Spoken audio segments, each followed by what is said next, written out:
மக்களே கேட்டீங்களா? நம்ம அண்ணாச்சி நடிச்சிருக்க படம் இப்போ ரிலீஸ் ஆக போகிற படம் பேரு லீடரு. கே சண்டால பாவிகளா, இவ்வளோ அருமையாக இந்த ஆளுக்கு நடிக்க தெரியும்னு இந்த ட்ரீசரில் தான்ப்பா பார்த்தேன். இந்த புழுச்சட்டை போட்டிருக்கவங்களை விடுங்க, ரெட் கலர் சட்டையை போட்டிருக்கவங்களை விடுங்க, எந்த கலர் சட்டையை போட்டிருக்கவங்களையும் விடுங்க. உண்மையா மனசாட்சி படி சொல்லணும்னு பார்த்தா அவரை கமெண்ட் அடிச்சு கலாய்க்கணும் அப்படின்னு வந்தவங்க கூட வாயடிச்சு அடடே அண்ணாச்சியா இது இந்த கலக்கு கலக்கியிருக்கார அப்படின்னு சொல்ற அளவுக்கு ஆள் அசத்திட்டாருங்க.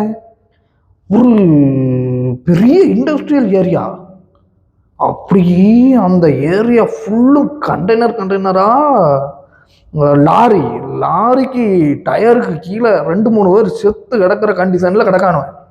உடனே ஒருத்தன் ஓடி வந்து என்ன பண்ணுறான்னா அவனை தொட்டு பார்க்கான், கிடக்கிறது எல்லாம் ரவுடியோட ஆள்.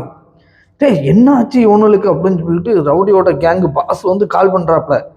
கால் பண்ணதை உடனே அவர் ஃபோன் எடுத்துட்டு நேராக சொல்கிறான், அண்ணே பயங்கர அடினே, சரிஞ்சு கிடக்கிறது கவர்ந்து கிடக்கிறது எல்லாம் நம்ம ஆளுண்ணே அப்படின்னு சொல்லி சொல்கிறான்.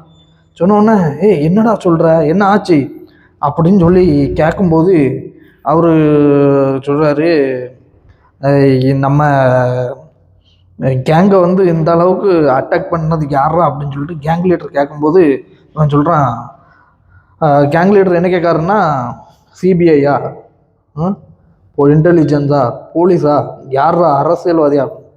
உடனே இவன் ரவுடியில் ஒரு ஆள் சொல்கிறான், இல்லைண்ணே இவங்க யாருமே இல்லை, இவர் வந்து அந்த பிள்ளையோட அப்பாவா அப்படின்னு சொல்லிட்டு நேரே ஃபோனை எடுத்துகிட்டு குடுறான் அவன் கையில் அப்படின்னு சொல்லவும் நம்ம அண்ணாச்சி அப்படி கன்னை எடுத்து பாக்கெட்டில் வச்சுட்டு ஃபோனை எடுத்து ஹேண்டில் பண்ணுற விதத்தை பார்த்தோன்னே அப்படி மறுசலாவது ட்ரெய்லர் பார்த்த கூட்டமே அண்ணாச்சியா இது அப்படின்னு.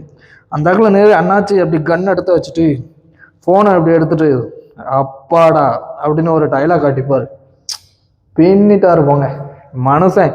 இவ்வளோ திறமையை வச்சுக்கிட்டு தான் நல்ல ஒரு டேரக்டர் கிடைக்காம அலைஞ்சிருக்காரு. அது மட்டும் இல்லை, 2வது டீசர் இறங்கிருச்சு இப்போ 2 நாளைக்கு முன்னாடி.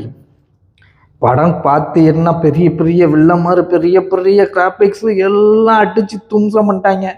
படத்தில் கதை நச்சுன்னு இருக்கு, ஃபைட்டாக இருக்கட்டும், ஸ்டோரியாக இருக்கட்டும், என்னென்ன வந்து மாஸ் பண்ண முடியுமோ அவ்வளோ மாஸ் பண்ணியிருக்காங்க. படத்தை மிஸ் பண்ணிடுறாங்க. ஏப்ரல் 3ஆம் தேதி வரப்போகுது அப்படின்னு சொல்லி போட்டிருக்காங்க. வந்துச்சுன்னா சும்மா மாசாக இருக்கும்னு படம் நினைக்கிறேன். பார்த்துட்டு நம்ம வெறித்தனமாக ரிவ்யூ கொடுக்கோம், வெறித்தனமாக அதை பற்றி பேசுகிறோம்.